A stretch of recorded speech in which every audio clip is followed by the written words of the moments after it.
Next up we have Swarnima Kriti. Thank you, Swarnima. Swarnima is a PhD student working with Kelly on our Transitioning to Caring Economies project. Swarnima is working on her PhD, which is looking at the role of care and commoning in post-development practice using two case studies, one here in New Zealand and one in India. I'll pass over to you, Swarnima. Thank you. Thank you, Dana. I think first, just sharing what you shared, and I think in this presentation, I think you kind of set a background for my presentation too, because I'm working with a group of girls who have similar but still different experiences, and we'll see how that goes.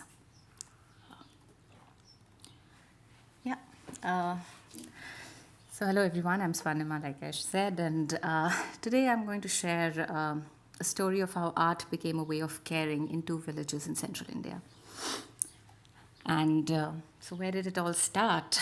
As part of my MPhil action research work in 2016, I went for a fieldwork in a village called Mardapoti, and I had to stay there for approximately 10 to 12 months. And in the first 2 months, when I was working with women's self-help groups, these women came to me and they said that in some discussions that we're having a water problem.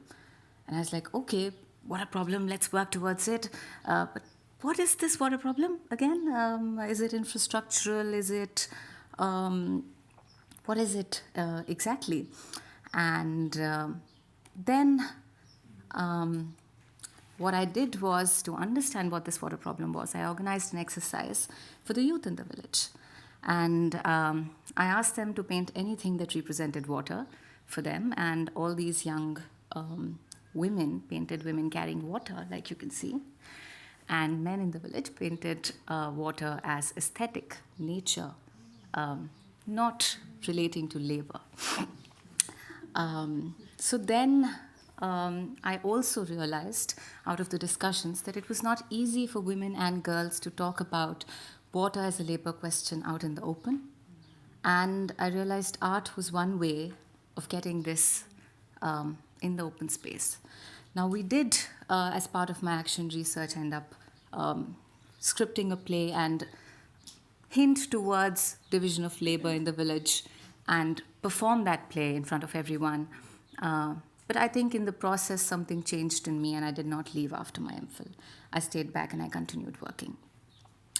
I continued working with a group of girls there, and this group later called themselves Chinhari in 2018, and Chinhari meant to leave a mark. And for them, that was very relevant at that point of time, that we want to do something. We want to leave a mark.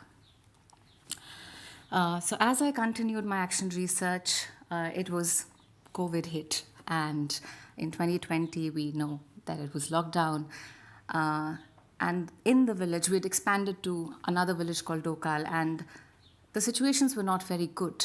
The lockdown, these are communities where there was everyday wage labor, and these are physically active communities who had to be locked up in their houses. Not very good for their mental health. And things were not turning out quite well in the households. And therefore, in that moment, I think Chinhari asked, what can we do for each other? Because we can't meet in person. And in that time, there was one girl who started painting, and somehow everybody else followed. And that was like we were painting in our houses, but we were painting together. It was finding continuum in isolation. And that was how we held each other.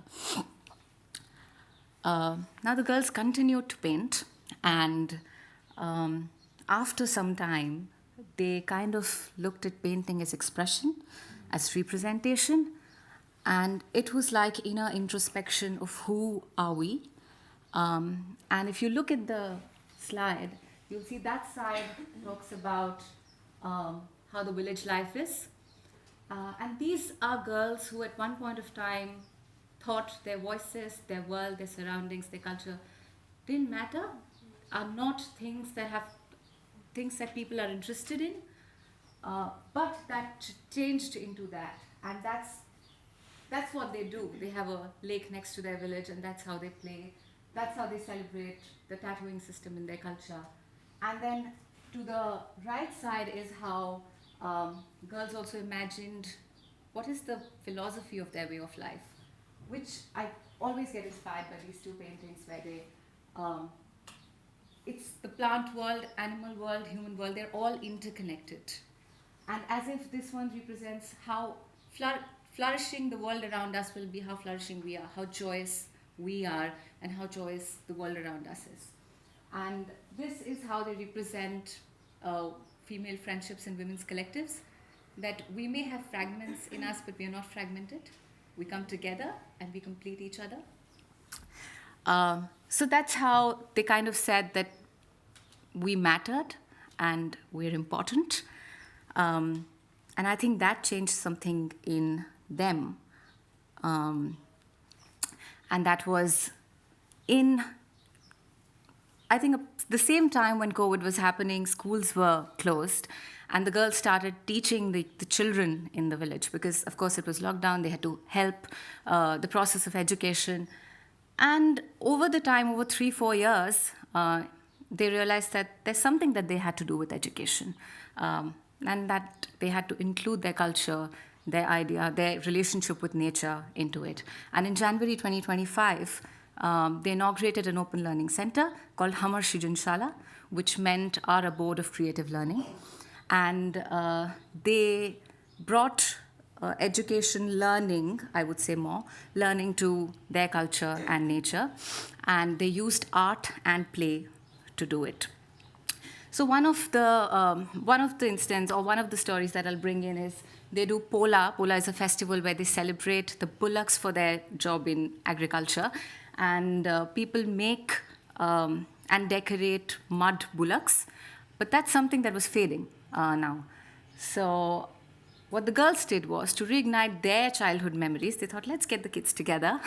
And that's how they brought them together, got the mud together. They're making all the bullocks and the other toys.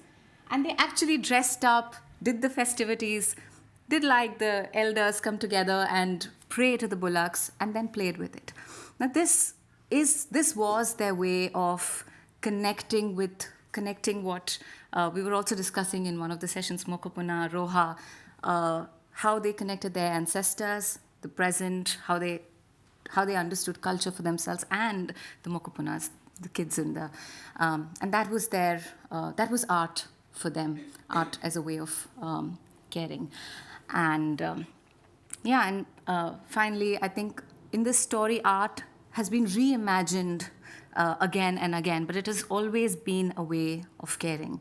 And it may have been a way to listen to the unsaid, to what was happening with water, with labor, to be creating caring commons in COVID times, or to be the inner introspection where the girls find their relationship with culture and identity and nature, or to then transform that into building deeper relations between the upcoming generations, nature and culture.